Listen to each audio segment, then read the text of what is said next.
नमो बुद्धाय. जय भीम मित्रमैत्रिणींनो. आजचा आपला विषय आहे सांची स्तूप. मध्य प्रदेशातील रायसेन जिल्ह्यात सांची येथे बौद्ध स्तूप आहे. इसवी सन पूर्व 3ऱ्या शतकात सम्राट अशोकाने भगवान बुद्धाच्या अस्थींवर हा स्तूप बांधलेला आहे. सांचीमधील हा स्तूप 84,000 स्तूपांमधील पहिल्या क्रमांकाचा स्तूप आहे. सांचीमध्ये मुख्यतः 3 स्तूप आहेत.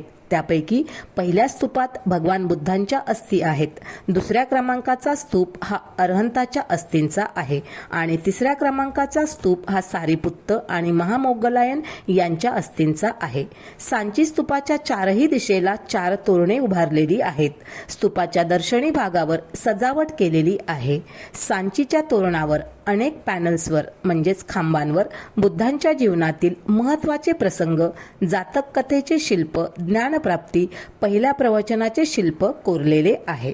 याशिवाय स्तूपाला अशोक चक्र, बोधिवृक्ष, पदचिन्ह, छत्र या प्रतीकांनी बुद्धांना दर्शविण्यात आलेले आहे.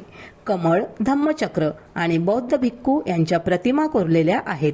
या स्तंभावर सम्राट अशोकाचा ब्राह्मी लिपीतील कोरीव लेख कोरलेला आहे. या स्तूपाचा जनरल टेलरने 1818 मध्ये शोध लावला. तिची डागडुजी करून पुन्हा वर्तमान स्थितीत आणला. युनेस्कोने 1889 मध्ये सांचीला जागतिक वारसा स्थळ म्हणून घोषित केले. आपण 200 रुपयाच्या नोटांवर जे चित्र बघतोय ते सांचीच्या स्तूपाचेच चित्र आहे.